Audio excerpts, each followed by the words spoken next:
morning. I will reference that video a little bit later on, but there's some interesting stuff in there. And, as a reminder, nothing that we ever say or play here is what we think is absolutely, we agree with every single inch of it and that we think this is what you should think. We only ever present things to you so that you can consider for yourself, how does that speak to me? Oh, which bits made me go, oh, I like that bit. Oh, that's me. Oh, I'm not sure about that. Because we are here every Sunday to try and give you some things to think about so that you can genuinely digest and think about them. And we're not all going to come to the same conclusions immediately, and nor should we. I wanted to start by saying Happy New Year. So welcome, everyone, to 2023. It's what we say, isn't it? We all go, Happy New Year. But it's genuinely what I mean this morning, because I do wish us all the best for 2023. Sometimes that best comes in packages that we really like, and sometimes things that can be best for us come with some challenge. And we've heard it said before here a number of times, that Eckhart Tolle quote that says, life will give you whatever experience is most helpful for the evolution of your consciousness. And if you take that at one level, you can get into all sorts of trouble working out whether things should or should not have happened to us or be happening to us. But if you take it at a different level and just step outside of the material things, you can then hear it saying that life is always giving you something that can help you live more consciously. In the midst of whatever's happening, you can be aware, and as we come alive to that awareness in ourselves, we can have a heart to know, eyes to see, a mind to understand, and it will help us. And so I want to start 2023 by saying that I believe life gives us helpful things. It's giving to us, and that investment doesn't run out. And in a world where we are regularly encouraged to see lack, to see gaps, to see where we're being taken from, where we must be consuming more to be complete, remembering that life is a gift that gives us something isn't a bad way to start a year.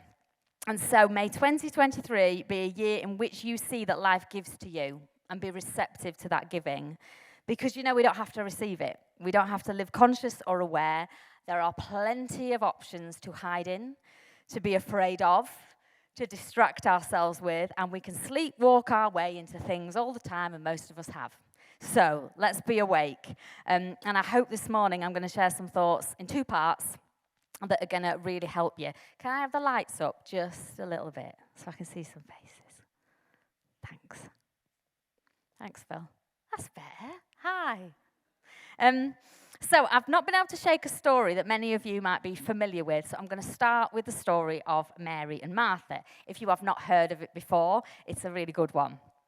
So, as Jesus and his disciples were on their way, he came to a village where a woman named Martha opened her home to him.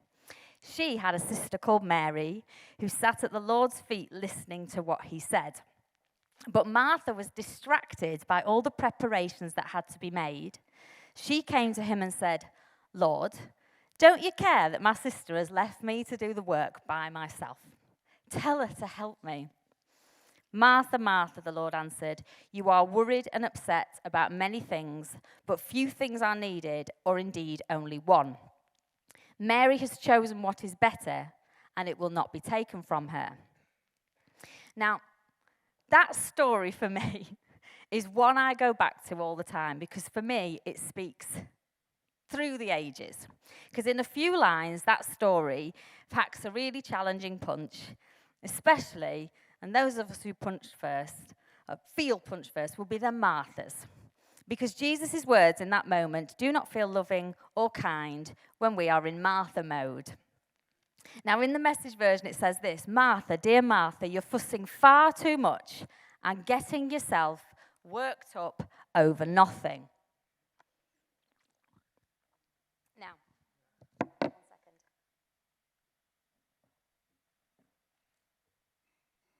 second. I've had a break over Christmas. I've forgotten how to speak up here, sorry. Now, I wouldn't recommend that the strategy of fussing far too much and getting yourself worked over for nothing is used regularly with your friends, your spouse, your work colleagues. It doesn't land well. Just pause and think how that line would land if said to you at the height of your injustice, at the height of your greatest efforts to serve an honoured guest, after you have done the lion's share of the work, whilst the other person who shares the responsibility in your mind seems to have abandoned you. And after that person who has abandoned you is praised by the one person you were making the effort for. You've got to feel for her. You've really got to feel for her, because that stings and you would feel it in your bones. And the context here is also really important, because Martha and her siblings, Mary and Lazarus, they are Jesus' friends. So she is arguably being incredibly reasonable and very hospitable. And she's likely wanting to do and bring her best to a treasured guest. And there is absolutely nothing wrong with that. So it's not about who does the work and who gets to sit down, because if everyone sits down, nothing happens. I saw this absolutely brilliant meme this week that said, "Lord, I want to be like Mary today, but can you invite Martha over to clean my house?" I thought that was absolutely brilliant. Now, the challenge I see is that in this moment, Martha resents the role she has ended up being assigned in the home, in the family, on that day. We don't know if this is universal. It might be, but we know it's on that day. And she looks at the part she is playing. She looks at the part another is playing, and she looks at how the other is seen, how she's not seen and recognized, and it spills out. I get that. Lord, don't you care? Yes, my sister has left me to do this all by myself. Tell her to help me. I think it's brilliant for capturing what happens in homes and lives and in the world every day. We've seen some of it in the news this week, haven't we? Parts in families, in relationships, in groups, in work settings, in wider society. Jesus tells her she's worried about many things. And it's about the cumulative effect of the role she's playing, when others, she perceives, are having a far easier ride at her expense. Now, some of us have felt that or feel this, and we probably will again. And others of us have such things in different details, but I think we all get it. We all get where we say, I don't like this part that I am playing in this scenario.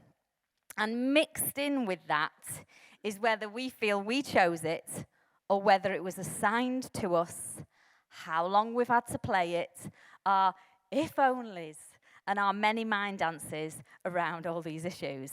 I don't like this part I am playing. Now, can you see how that is absolutely the opposite of where I began, that life gives to us? In this scenario, life's not giving us anything. Life is demanding we are assigned to a certain way of being. Now, Jesus indicates powerfully, albeit painfully perhaps, that mending from those things is going to be an inside job for Martha, because he won't correct Mary, he insists, as Mary has chosen what is better. Again, ouch. One thing. He says, few things are needed, indeed only one thing. I'm not taking away what she's doing. Now, it seems to me that it changes from saying, I know you don't like this part you're playing, but you're going to have to find another way. Now, I've read a few things this week about what the one thing could be. It says Mary has chosen one thing. And it's not definitive. You can find as many interpretations as the one thing as you can find people. And I was reflecting this week. I was an English teacher for many, many years, and I'll have shared this before, but the way that young people and teenagers get really good grades in English is not by having one interpretation. That won't even get you a C grade. They're not C's anymore, are they? Grade 4, I think. It won't even get you, if you only have one interpretation of a thing, it doesn't even get you what you need to progress on to college without having to resit it. The more marks if you want more marks, you basically have to look at a text and be able to see a range of interpretations and possibilities and express your own thought about them, which I love because this is the journey Q is on, that we don't have one way of seeing anything, one fixed way that's right for all time. We look at it and go, what might that mean? And these are some of the things that came up. Being present to inhabit any moment we are in. Ditching our sense of we have to do to be worthy and do to be pleasing, and our long to-do lists we have in life. Prioritizing listening to Jesus in your life. Not hiding in tasks or work and then calling that spirituality. And preparedness, I love that word. Always being, one person said that basically if only Martha had decided that she must always be ready for any guest who comes to the door in case someone shows up. I mean, some of you will be in that scenario. I sometimes don't have milk and I rarely have biscuits. So if you show up at my house unannounced, you might not get a cup of tea. But the idea that this story was about, we have to always be prepared in case anything happens. I mean, for me, that would be life living right on the edge of anxiety, a bit like that video. But there are possibilities for the one thing. But I want to just sort of boil it down to this morning, if you'll allow me. Jesus' words in that moment to Martha, I think, were very kind. Because to me, what he said was, Martha, simplify this. Uncomplicate what you are trying to do here and find your one thing. Find your one thing for this moment. And our life gets so complicated by how we feel about the roles we have ended up being assigned and the roles we have ended up playing. And what we do is we complicate it because we get stuck in these patterns that we don't even consciously realize we're doing. Have you noticed any patterns you follow in terms of the roles that you take on in your life? Just have a think for a moment. Have you noticed, I always seem to end up doing that. In any group situation, I'm always the one that does that. That's always the part I play. I know I notice that I'm the pattern regularly, and we play it again and again and again, and then we can resent it.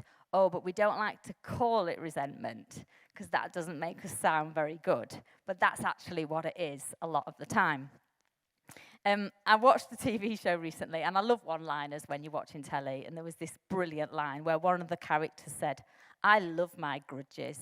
I tend to them like little plants. I thought that was brilliant.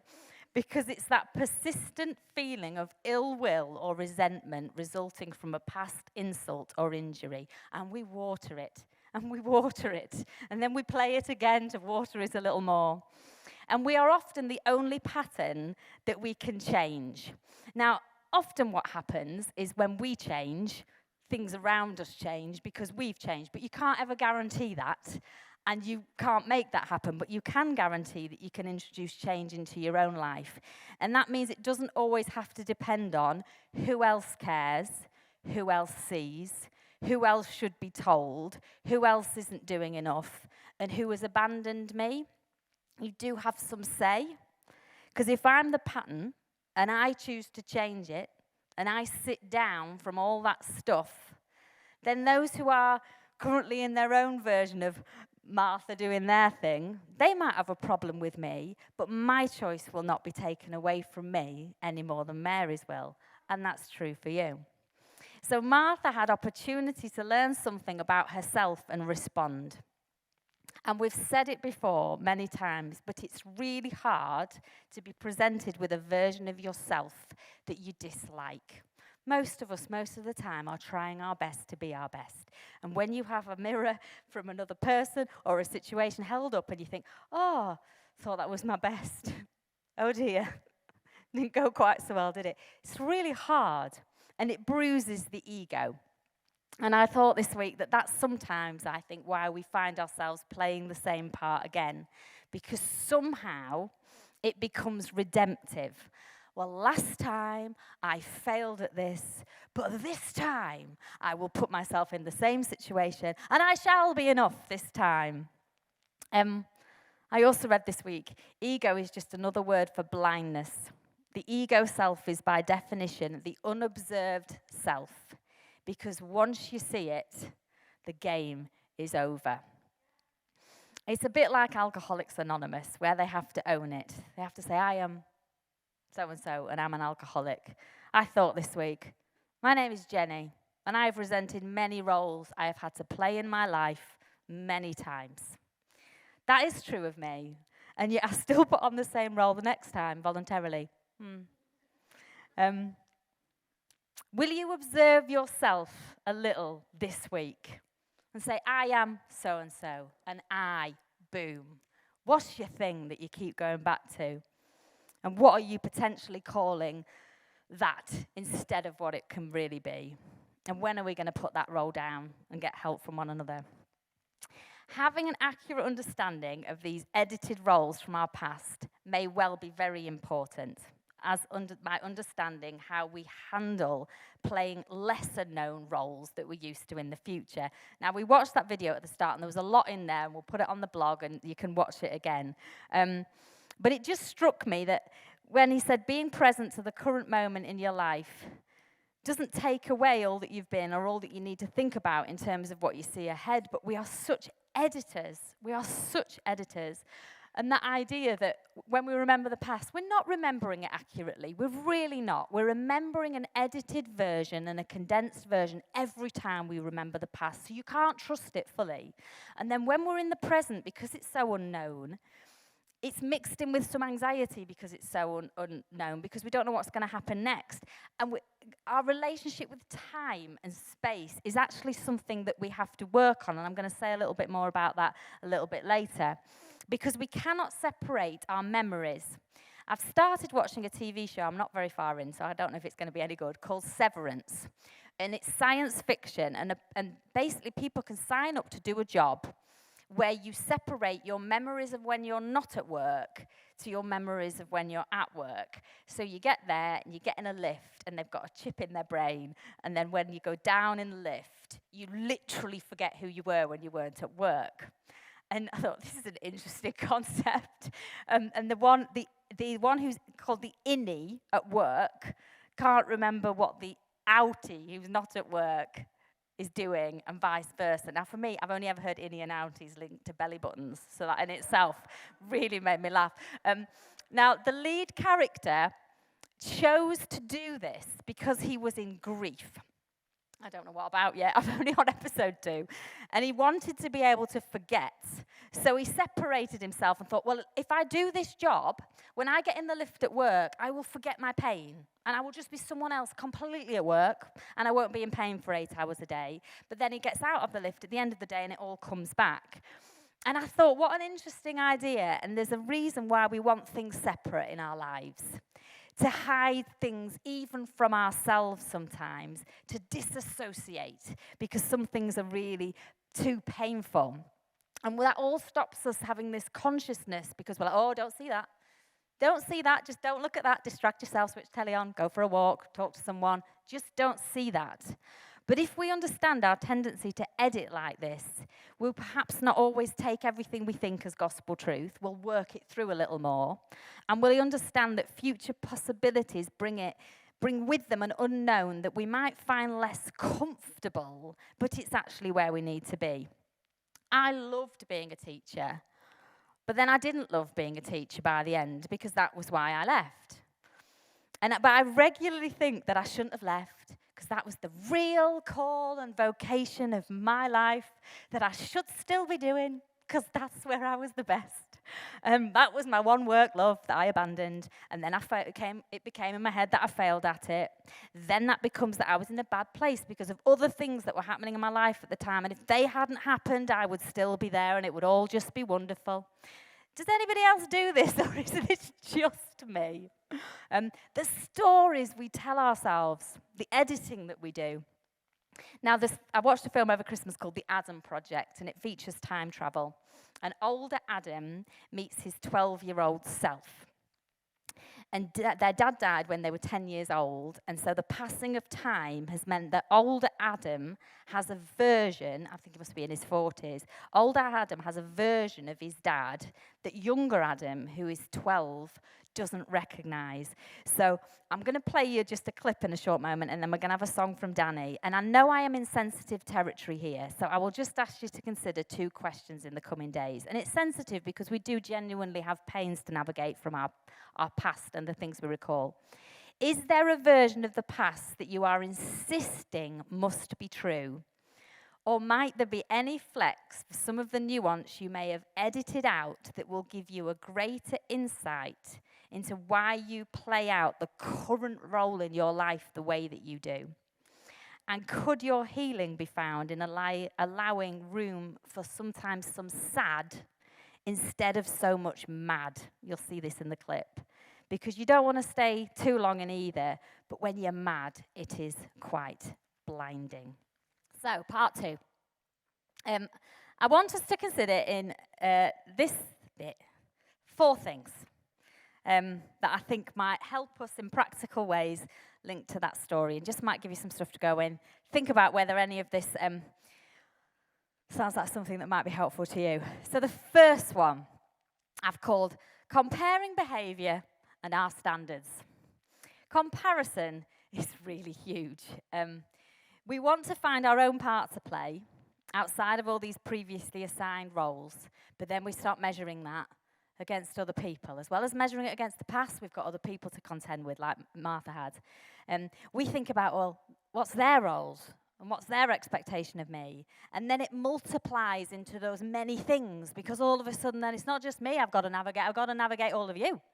And then we get into justifications and have I got validation and am I approved of and is there a hierarchy? And we do all sorts of weird positioning. So not only have we got to work out what our role is, but how it fits with everybody else. And that's the many things. That's how we end up in the many things within and outside of ourselves. And again, there's a great story in the Bible of how Jesus cuts through that one. And I loved this. Because one time he and Peter, his disciple, are talking about really important details that's going to shape the decision Peter has to make for his life. And Peter's response to this is to look at someone else and say, what about him? And Jesus replied, well, what's that to you? And again, you think, so simple. And we have to simplify some of this. What is that to you? The one thing Jesus was cutting through to was never mind them, because Peter was in danger of missing the point for his own Jesus Christ experienced life and faith because of his preoccupation with them, with the part they're playing. And arguably, when Jesus says to Martha that Mary has chosen what is better, he in that moment is comparing them, but the comparison has a point and it has its moment. It is not Mary chooses better all the time. And we make moments, these universal things that happen to us, rather than a stepping stone for now. Right now, Martha, Mary is enjoying herself in my company, and you are not. So just stop. It's about that moment. But it is so hard when you are rehearsed in the role of taking responsibility for the standard of how things are done.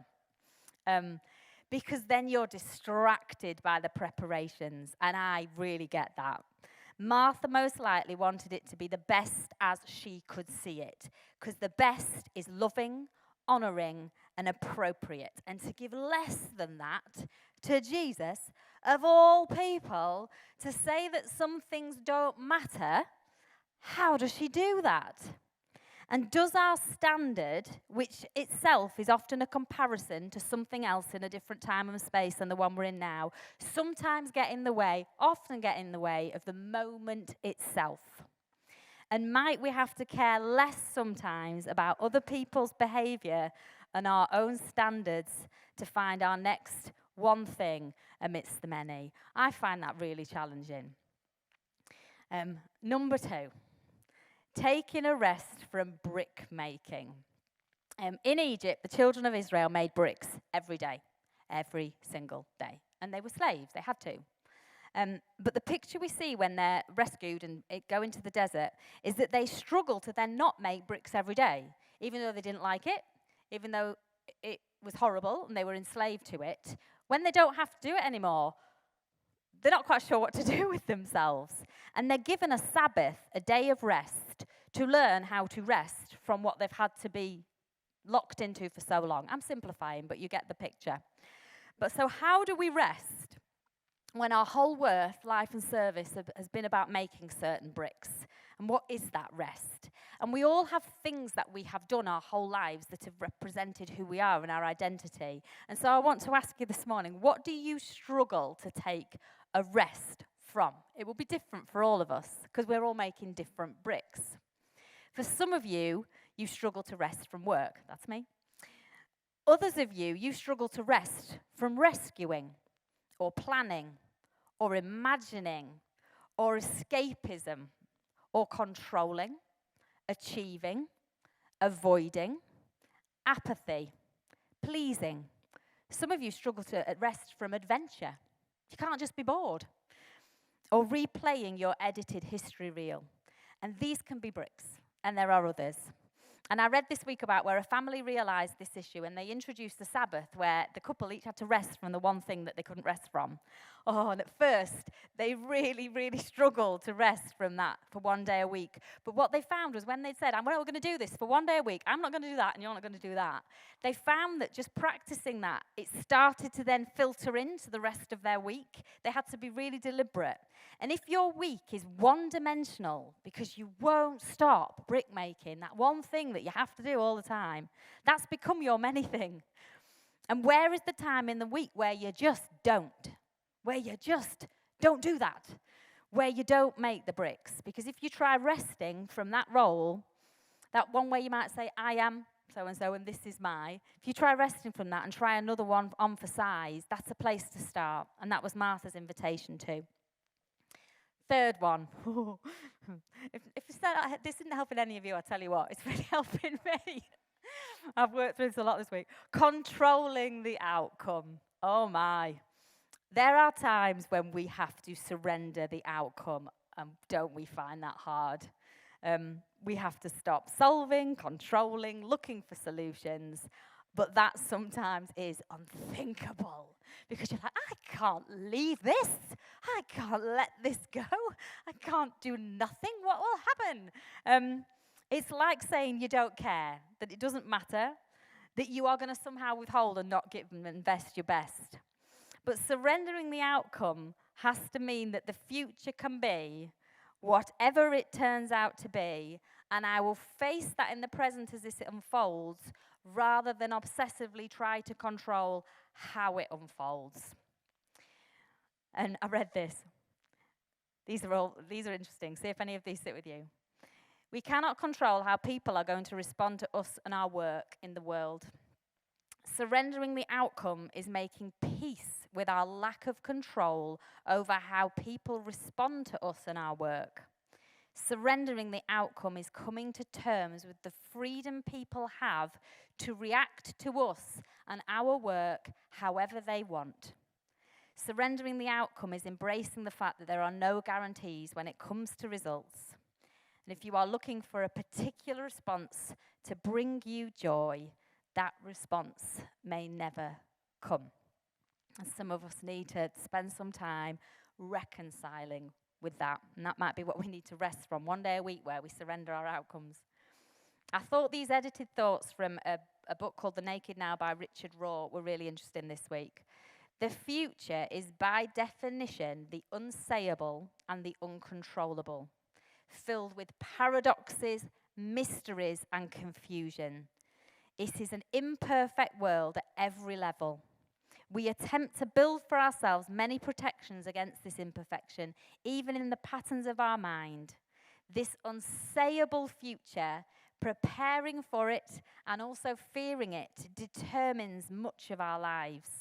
Thus, we search for predictability, explanation, and order to give ourselves some sense of peace and control. But if we surrender to the fear of uncertainty, life can become a set of insurance policies. Our short time on earth becomes small and self-protective, a kind of circling of the wagons around what we can be sure of and what we think we can control, even God. It provides us with the illusion that we are in the driver's seat, navigating on safe, small roads, and usually in a single predetermined direction that can only take us where we have already been. This was my favourite line. For far too many people, no life journey is necessary because we think we already have all our answers at the beginning. And Jesus was inviting Martha to a new beginning, and I love this, to not know her own answers. And sometimes in the parts we have assigned ourselves and played, they have become our answers. And we have to not know our own answers. And that for me has been what Q's been about for years. And finally, the sanctuary of our habits. One of my favourite films when I was growing up, don't judge, was The Sound of Music. We only had 4 channels, it was limited. If I was ill, I would say to my mum, please can I watch The Sound of Music? Because I found great comfort in this movie. I loved this film. Anyway, I went to see a production of it in York the other week, and then on the Sunday I rewatched the film because it's brilliant. And in The Sound of Music, Maria is in training to be a nun. But she's not doing the role very well. She's not really on the script of how you're supposed to behave as a nun. She keeps running around singing on the mountains, which I don't know what's wrong with that, but apparently it is. So she is sent to this family with 7 children to be a governess. But while she's there, she falls in love with the dad, who's been widowed, and this sends her into a panic because she's a nun. She's about to go back to be a nun. She can't then fall in love. It doesn't fit with the role. So she runs back to the convent and she hides. And she puts herself into seclusion, separates herself, and then the Reverend Mother calls for her. And she talks this through with her and points out that it isn't either or to be devoted to God. She can be devoted to God as a nun, but she could also be devoted to God if she got married to this man. It isn't either or. And because marriage can be devotion too, and she can leave her version of what represented devotion to her originally, but wear that devotion now in a different way. She can quite literally take off her habit, because that's what they're called, the clothing nuns wear, and remain devoted.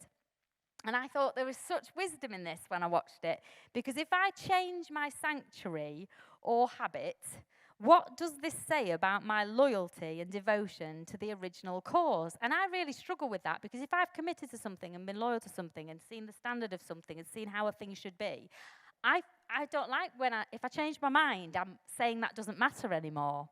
But just because the plan was one thing, the commitment was one thing, the intent was one thing, it doesn't mean you love less if that takes on a different shape. And sometimes to stay behind previous walls for fear of changing that commitment isn't necessarily loving devotion, but it could be us using where we found sanctuary previously in other roles to avoid facing new roles and new challenges that we can be equally devoted to. So why was Martha's sanctuary in the tasks? Why is your sanctuary where it is? What are we not facing sometimes? Perhaps that she wasn't doing... Perhaps Martha was someone who wasn't very good at doing nothing and just listening. She'd rather be the busy one because then that suited her and she didn't have to think. Perhaps she didn't want to be in a position where her resentment might leak out. Did anyway, but perhaps she was avoiding that and trying to hold it in. And perhaps her identity was in being needed, the one sacrificing, the one excelling at hosting, as long as everyone saw it and it was recognised. I just wanted to throw in a really brief thought here that I could have gone down a massive rabbit trail on, and I nearly cut it out completely. But this will just, I think, be right for some of you to just think about, because it will be in your lane of things you think about. And again, I've stolen this from something that I've read, but I really liked it. Some of us were taught that we had to focus on Jesus' divinity and that our call is to enter into his life and become a really suitable expression of the divine ourselves. But what if we are already a suitable expression of the divine as Jesus was? That there's no more work to do there, as our divinity is not separate or wounded or broken, but our humanity can be. And Jesus called himself the Son of Man often. And what if what we've got to learn is a lot about his humanity? Because Jesus excelled in the integration of divinity and humanity? And what if the difficult yet necessary task is to become wholly human, and that being devoted to that might be good for a season? It's an interesting idea, isn't it? Jesus interacted with Martha's very human experience. It wasn't about how she becomes more holy or how she becomes more loved, but it was how she becomes more whole in her life experience, her heaven on earth experience. So to close, perhaps we have to each consider the previous roles and habits we've been holding.